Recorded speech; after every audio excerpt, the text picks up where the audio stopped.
नमस्कार। राधे राधे, हर हर महादेव। मैं आपका आचार्य देव। आज इस वीडियो पे बात करेंगे सिंह लगन सिंह राशि के जातकों के लिए ब्रह्मांड में गोचर में लगभग 2 माह के लिए 63 डेज एक योग बन रहा है जिसका नाम है काल सर्प योग। ये जो काल सर्प योग है यह क्या प्रभाव देगा आपके बर्थ चार्ट में। नाम सुनने में थोड़ा भय उत्पन्न करता है। काल सर्प योग, ऐसे लगता है जैसे मृत्यु सन्निकट आ रही है, यमराज का भय सा ढूंढ ही लेगा। ऐसा नहीं है।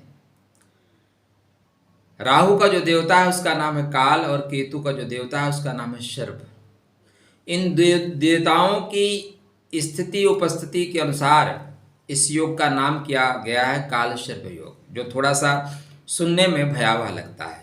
तो सिंह लगन सिंह राशि के जातकों के सप्तम भाव में राहु महाराज, लगन में केतु महाराज, क्या परिस्थिति होगी, क्या स्थिति होगी आपके लिए। तो आपके बर्थ चार्ट पे बनता है तक्षक नामक काल सर्प योग। तक्षक बहुत खतरनाक सर्प है, सामान्य नहीं है। ये अपनी चीजों को भूलते नहीं, प्रतिशोध लेते हैं। नागराज तक्षक, अगर किसी के साथ इनके साथ किसी ने बुरा किया है तो ये पीढ़ी दर पीढ़ी उस चीज को याद रखते हैं। बोलते हैं बेटा मौका मिलेगा तो तुम्हें छोड़ूंगा नहीं। महाभारत का प्रसंग याद है ना, उसमें भी तक्षक की उपस्थिति होती है। तो यह काल सर्प योग आपके बर्थ चार्ट पे आपके जीवन में क्या फल देगा, चर्चा का केंद्र बिंदु यही।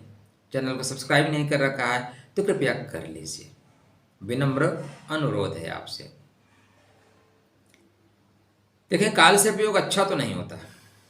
मैं अगर आपको बोलूं कि यह काल सर्प योग आपको कर देगा माला माल, इस काल सर्प योग में आप बनोगे करोड़पति, राहु दे देगा छप्पर फाड़ के धन, ऐसा नहीं होगा।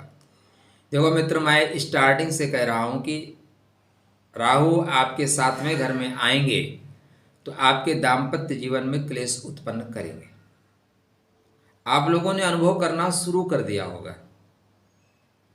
हाँ, हो सकता है 10-15% ये चीजें ज्यादा प्रभावी तभी होंगी जब आपकी सिंह लगन है और सिंह राशि है। कभी कभी क्या होता है, हमारी मेष लगन सिंह राशि है, मीन लगन सिंह राशि है, कन्या लगन सिंह राशि है, प्रभाव अलग अलग बदल जाएगा। लेकिन यदि आपकी सिंह लगन सिंह राशि है तो आप सावधान हो जाइए। डरा नहीं रहा हूं, बता रहा हूं। दाम्पत्य जीवन में परेशानी आएगी।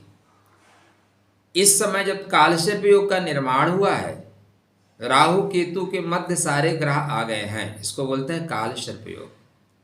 यद्यपि इसमें विवाद है। विवाद ये है कि यह योग बनता है कि नहीं बनता है, पहले के शास्त्र में कहाँ लिखा है। देखो, ये कुतर्क है, तर्क करिए, कुतर्क नहीं। पहले कहाँ लिखा था कि आप एरोप्लेन से चलोगे, आज एरोप्लेन से चल रहे हो ना।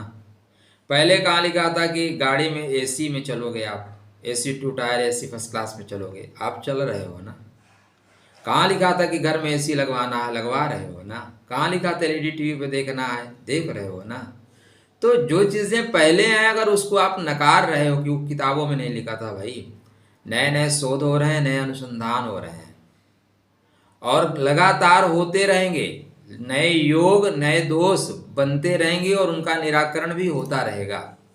तो कुछ मूढ़जन्य विद्वान जो हैं, अगर उनको ये लगता है तो भैया राधे राधे, यात्रा आपकी मंगलमय हो, ठीक है, नो प्रॉब्लम।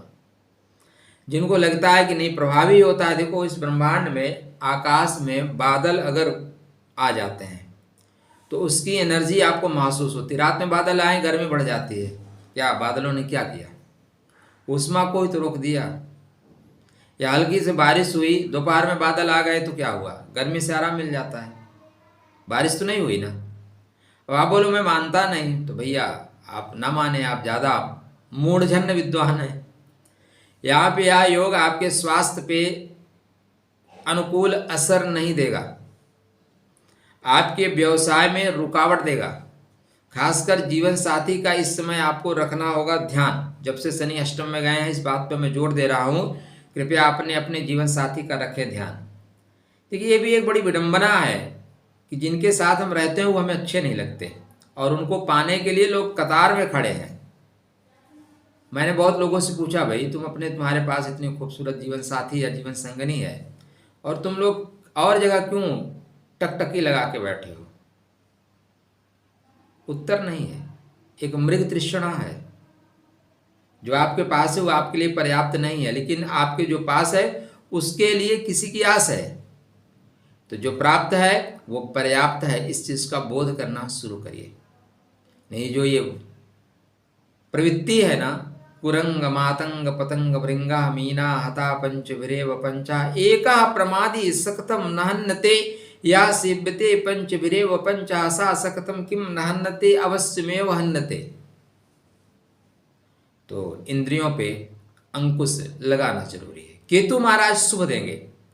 केतु अपने तरीके से जितना भी शुभ दे सकते हैं शुभ देंगे ही देंगे, लेकिन जब तक राहु केतु के मध्य में सारे ग्रह हैं, यहां पे अवरोध आएगा।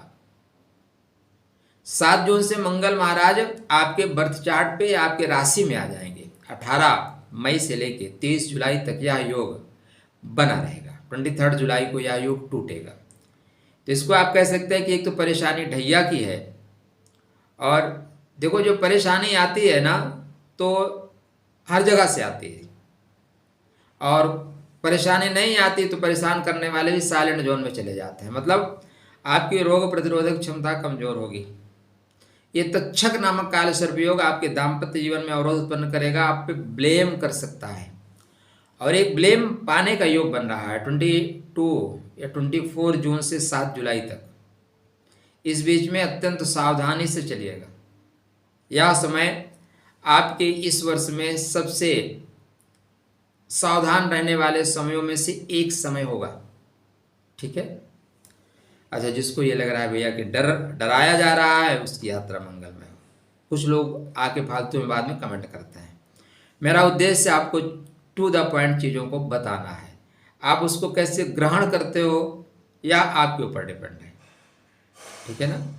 डॉक्टर कभी कभी दवा देता है, एक शीशी दिया, इसको बेटा पी लेना, एक एक ढक्कन पी लेना सुबह शाम दोपहर। बंदा जो है सुबह शाम दोपहर एक एक ढक्कन की जगह पूरा शीशी पी जाता है, तो उसकी मस्तिष्क का दोष है, डॉक्टर का क्या दोष है।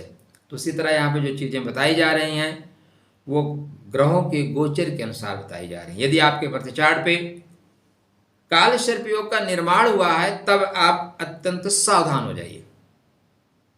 आपके शनि चंद्र राहु इत्यादि की दशा चल रही है, सावधान हो जाइए। मतलब आपको लंग्स प्रॉब्लम है और ऐसे माहौल में चले जाओ जहाँ धूप ज़्यादा है, धूल ज़्यादा है, धुआं ज़्यादा है, ठीक है ना, वहाँ पे आपको लंग्स प्रॉब्लम इमिडिएटली बढ़ जाएगी। आपकी सांस लेने की क्षमता प्रभावित हो जाएगी। तो उसी तरह काल सर्प योग आपके बर्थ चार्ट में ज़्यादा प्रभावित तभी होगा जब आप के बर्थ चार्ट पे इस तरह के योगों का सृजन पहले से हुआ रहा होगा या महादशा अंतरदशा ऐसी चल रही होगी। क्या करें? आदिशक्ति जगदम्बा की आराधना करें, माँ दुर्गा की आराधना करें। तक्षक नामक काल सर्प योग बन रहा है। ठीक है।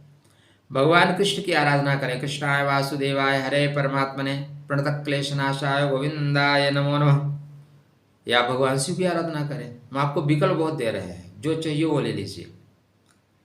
नहीं कर सकते मनसा स्त्रोत का पाठ करें, मनसा देवी स्त्रोतम पाठ करिए। 9 नाग स्त्रोत होते हैं, नाग स्त्रोत का पाठ करिए। इनमें से कोई भी एक चीज़ यदि आप करते हैं तो बस आपने छतरी लगा ली, बारिश हल्का से आएगी, भीगेंगे नहीं, मौसम सुहाना होगा, निकल जाएंगे। खुश रहिए, स्वस्थ रहिए, मुस्कुराते रहिए। राधे राधे, जय श्री कृष्ण।